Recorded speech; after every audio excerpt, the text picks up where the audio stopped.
मैं Kanhaiya Kumar science coaching centre के YouTube channel में आपका स्वागत है। आज आपके लिए मैं क्लास 10th का फिजिक्स पहला चैप्टर प्रकाश के परावर्तन अर्थात रिफ्लेक्शन ऑफ लाइट का दूसरा लेक्चर लेके आया हूँ। तो चलिए हम वीडियोज को स्टार्ट करते हैं। तो चलिए आप दूसरा लेक्चर में हम टॉपिक पढ़ते हैं प्रकाश का परावर्तन। पहला लेक्चर में हम पढ़े थे प्रकाश क्या होता है, प्रकाश का गुण पढ़े थे, किरण, किरण पुंज, इस सब के बारे में पढ़े थे। तो आगे हम जानते हैं प्रकाश का परावर्तन क्या है। तो कहीं ना कहीं परावर्तन रिफ्लेक्शन मतलब क्या, लौटना, आना और जाना, लौटना ही, लौटने की क्रिया क्या कहलाता है, परावर्तन कहलाता है। मतलब कह सकते हैं किसी वस्तु स्रोत से, कोई वस्तु स्रोत है, मान लीजिए सूर्य का प्रकाश है, टॉर्च है, लाइट है, मोमबत्ती है, कुछ है, किसी वस्तु स्रोत से आती हुई प्रकाश की किरणें। अब कोई अपारदर्शक सतह लेंगे, किसी ये अपारदर्शक रंजित कर देते हैं, अपारदर्शक सतह हो जाएगा। किसी वस्तु स्रोत से आती हुई प्रकाश की किरणें किसी अपारदर्शक सतह से क्या होता है, टकराता है, टकराकर पुनः क्या होता है, उसी माध्यम में लौट जाती है। तो यह घटना क्या कहलाता है, प्रकाश का परावर्तन कहलाता है। अब वस्तु स्रोत से जो किरण आती है उस किरण को हम क्या कहते हैं, आपतित किरण कहते हैं। और जो किरण, ये मेरा कौन सा सतह है, अपारदर्शक सतह है।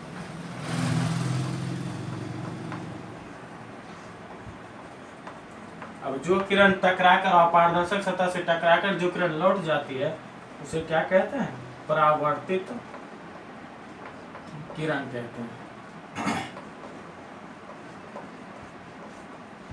अब कहीं ना कहीं इसके बीच मेनली हम क्या देखें, प्रकाश का परावर्तन क्या होता है, किसी वस्तु स्रोत से आती प्रकाश की किरणें अपारदर्शक सतह से टकराकर पुनः उसी माध्यम में लौट जाती है। पूरा घटना प्रकाश का परावर्तन कहलाता है। अब इसमें आगे पूछता है कि प्रकाश के परावर्तन का नियम भी पढ़ते हैं। हमने देखा प्रकाश के परावर्तन में आपतित किरण, परावर्तित किरण, अभिलंब, अपारदर्शक। तो कहीं ना कहीं सबका परिभाषा भी तो पूछ सकता है। तो देखिए आपतित किरण क्या होता है, तो याद रखिएगा कि वस्तु स्रोत से आने वाले किरणों को क्या कहते हैं, आपतित किरण कहते हैं। इसके बाद परावर्तित किरण, तो अपारदर्शक सतह से टकराकर लौटने वाली किरण को क्या कहते हैं, परावर्तित किरण। ध्यान से परिभाषा को सुनिए, ताकि हम ये परिभाषा लिखेंगे नहीं, आपको सुन के समझना है। तो फिर से समझते हैं कि आपतित किरण किसको कहेंगे, तो वस्तु स्रोत से या प्रकाश स्रोत से आने वाली किरणों को क्या कहते हैं, आपतित किरण कहते हैं। अपारदर्शक सतह से टकराकर लौटने वाली किरण को क्या कहते हैं, परावर्तित किरण कहते हैं। अब इसके बाद अभिलंब है, तो याद रखिएगा आपतन, ये मेरा जो बिंदु है, जिस बिंदु पे ये होता है, आपतन बिंदु पर डाला गया लंब क्या कहलाता है, अभिलंब कहलाता है। अब जो ही अभिलंब आया तो इसके बीच कुछ एंगल बना, इसके बीच कुछ एंगल बना, तो याद रखिएगा आपतित किरण एवं अभिलंब के बीच बने कोण को आपतन कोण कहते हैं। कौन सा कोण कहते हैं, आपतन कोण कहते हैं। ठीक उसी प्रकार परावर्तित किरण एवं अभिलंब के बीच बने कोण को परावर्तन कोण कहते हैं। यहाँ तक में किसी को कोई प्रॉब्लम नहीं होना चाहिए। इसके बाद जो ही हम इस पांचों के बारे में पढ़े, तो उसके बाद हम पढ़ते हैं प्रकाश के परावर्तन के नियम, law of reflection of light.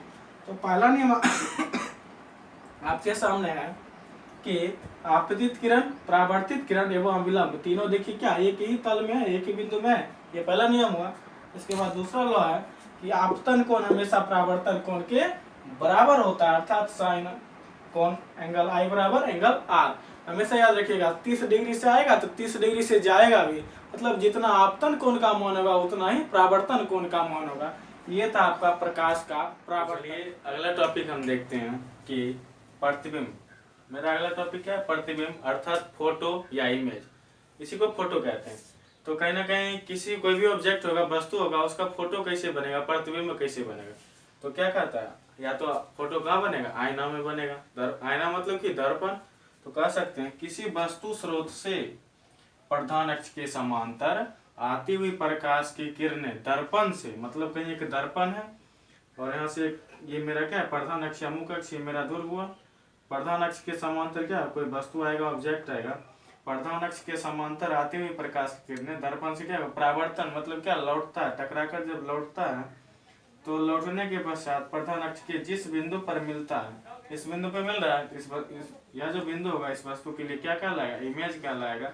मान लीजिए ए कोई वस्तु है ए बी, तो इसका इमेज क्या हो जाएगा, ए डैश बी डैश ए डैश हो जाएगा। तो मेनली कह सकते हैं कि किसी वस्तु स्रोत से प्रधान अक्ष के समांतर आते हुए प्रकाश की किरणें दर्पण से परावर्तन के बाद प्रधान अक्ष के जिस बिंदु पर मिलती है या मिलती हुई प्रतीत होती है, मिलेगा तो भी या मिलता हुआ मालूम होगा तब पर भी, दोनों स्थिति में क्या होता है, वह उस वस्तु का प्रतिबिंब कहलाता है। तो इसके बाद याद रखिएगा प्रतिबिंब कितने प्रकार के होते हैं, तो प्रतिबिंब दो प्रकार के होते हैं। पहला वास्तविक प्रतिबिंब, रियल इमेज जो वास्तव में बनता हो। दूसरा काल्पनिक प्रतिबिंब, जो क्या होता है, इमेजिनरी, मालूम पड़ता हो। मतलब कहीं ना कहीं प्रतिबिंब की परिभाषा से ही वास्तविक प्रतिबिंब और काल्पनिक प्रतिबिंब की परिभाषा निकाली जा सकती है। तो वास्तविक प्रतिबिंब जो है, कह सकते हैं किसी वस्तु स्रोत से आती हुई प्रधान अक्ष के समांतर आती हुई प्रकाश की किरणें दर्पण से परावर्तन के बाद प्रधान अक्ष के जिस बिंदु पर मिलती है तो उसे उस वस्तु का वास्तविक प्रतिबिंब कहते हैं, और मिलती हुई प्रतीत होती है तो उसे उस वस्तु का काल्पनिक प्रतिबिंब कहते हैं। यह है मेरा प्रतिबिंब का परिभाषा और प्रकार। इसके बाद हम देखते हैं दोनों का प्रकार परिभाषा के साथ। देखा था प्रतिबिंब, तो प्रतिबिंब देखिए जैसे कैसे समझेंगे कि प्रतिबिंब दो प्रकार का होता है, दो तरह का होगा। तो मान लीजिए ये कोई अपारदर्शक सतह है, अब यहाँ कोई ऑब्जेक्ट रखते हैं, वस्तु रखते हैं, कोई ऑब्जेक्ट है मेरा, वस्तु है। अब किसी वस्तु स्रोत से कोई किरण है, प्रकाश स्रोत से किसी किरण को गुजारते हैं, गुजारने के पश्चात वस्तु है तो क्या होगा, टकरा के अपारदर्शक सतह पर आएगा। अपारदर्शक सतह क्या करेगा, प्रकाश को परावर्तित कर देगा, लौटा देगा। तो कहीं ना कहीं वास्तव में ये वस्तु है। तो मान लीजिए कहीं आप चलते हैं तो आपका इमेज बनता है, छाया बनता है, या खुद आप प्रतिबिंब है, उस आपका भी छाया बन रहा है। आप ऑब्जेक्ट हैं तो उसका छाया बनेगा। यदि ये वस्तु है तो इसका छाया कुछ ना कुछ इस रूप में क्या बनेगा, इसका छाया बनेगा ये ऑब्जेक्ट का। कहीं ना कहीं ये जो यहाँ से ये आप देखें कि दो तरह का आ रहा है, इमेज जो है दो तरह का प्राप्त हो रहा है। जो रियल में आ रहा है ऊपर में कहीं ना कहीं रियल ऑब्जेक्ट है तो इसका रियल इमेज बनेगा। रियल इमेज क्या, ये कहीं ना कहीं वास्तविक प्रतिबिंब होंगे, और कहीं ना कहीं इसका छाया जो होगा क्या होगा, काल्पनिक प्रतिबिंब होगा।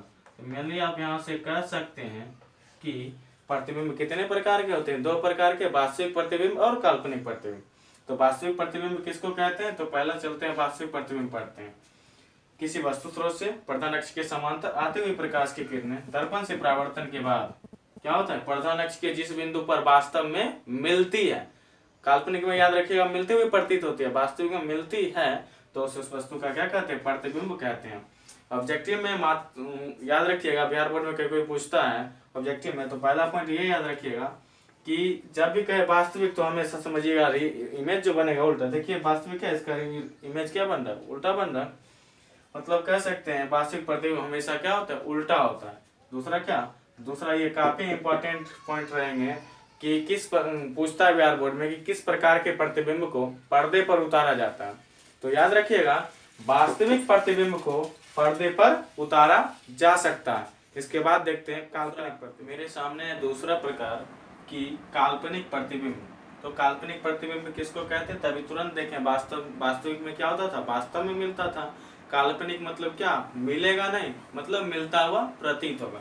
तो कह सकते हैं कि किसी वस्तु स्रोत से प्रधान अक्ष के समांतर आती हुई प्रकाश की किरणें दर्पण से परावर्तन के बाद प्रधान अक्ष के जिस बिंदु पर मिलती हुई प्रतीत होती है तो उसे क्या कहते हैं, उस वस्तु का काल्पनिक प्रतिबिंब कहते हैं। जैसे वास्तविक प्रतिबिंब में दो नोट देखे थे, ठीक उसी प्रकार काल्पनिक प्रतिबिंब में भी दो नोट पॉइंट देखेंगे। पहला नोट पॉइंट ये कि काल्पनिक प्रतिबिंब हमेशा क्या होता है, सीधा होता है। काल्पनिक प्रतिबिंब को ही क्या कहते हैं, आभासी प्रतिबिंब कहते हैं। याद रखिएगा इसी को कहते हैं आभासी प्रतिबिंब।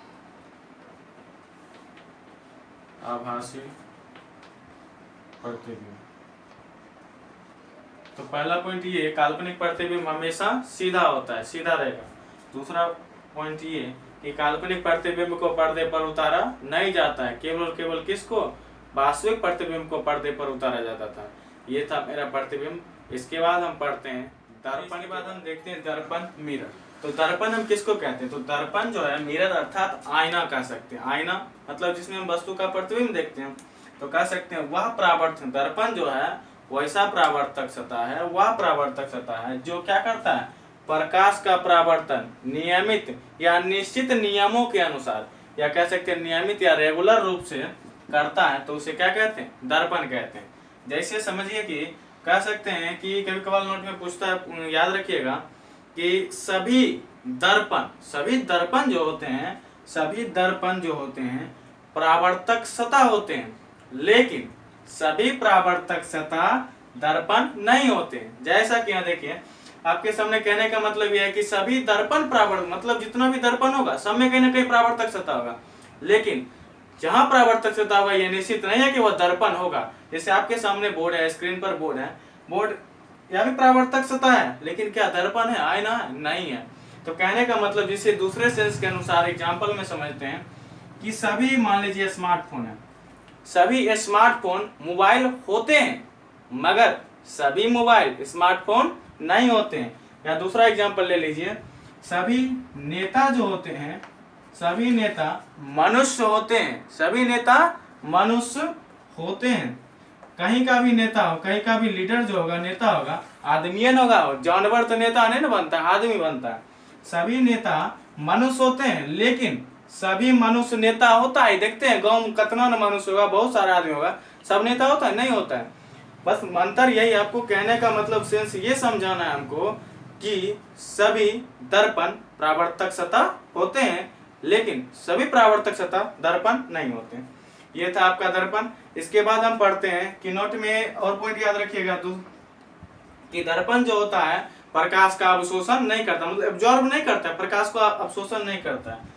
दूसरा मतलब कोई भी दर्पण पे जो प्रकाश आएगा, लाइट आएगा, पूरा का पूरा क्या करता है, रिफ्लेक्ट कर देता है, अवशोषित नहीं करता है। तो प्रकाश का क्या कर देगा, पूर्ण परावर्तन कर देगा।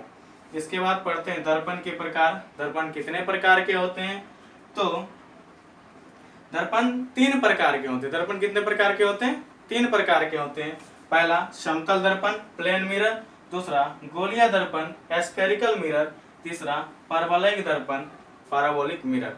इसके बाद हम पढ़ेंगे आगे समतल दर्पण किसको कहते हैं। इसके बाद पहला देखते हैं हम समतल दर्पण, प्लेन मिरर किसको कहते हैं। कहीं ना कहीं नाम से प्लेन मिरर, मिरर मतलब क्या, परावर्तक सतह।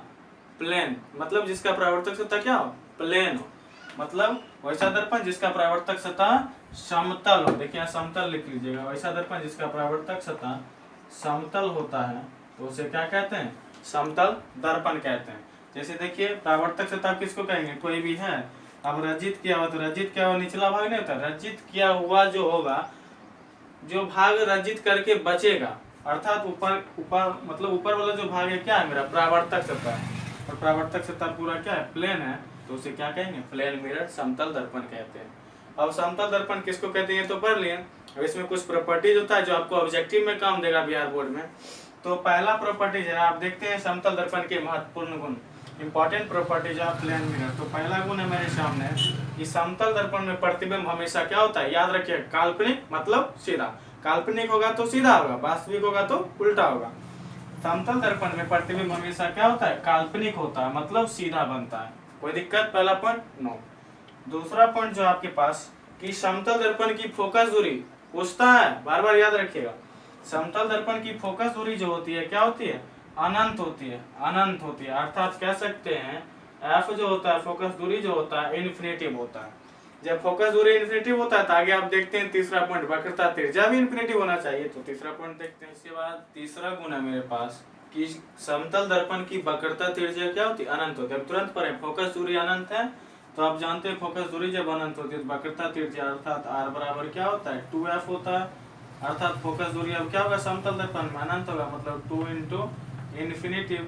अब 2 इन्फिनिटिव मतलब 1 इन्फिनिटिव हो या 2 और 3 इन्फिनिटिव तो इन्फिनिटिव होता है, मतलब r भी क्या हो जाएगा, वक्रता त्रिज्या भी इन्फिनिटिव होगा। किस दर्पण के लिए, तो समतल दर्पण के लिए। इसके बाद चौथा पॉइंट है कि समतल दर्पण की क्षमता क्या होती है, शून्य होती है। अर्थात आप जानते हैं लेंस की क्षमता से P बराबर 1/f, तो f क्या होता है, इन्फिनिटिव होता है, मतलब P बराबर 1/इन्फिनिटिव। अब इन्फिनिटिव का मतलब कि अनंत का मतलब 1/0, 1/0।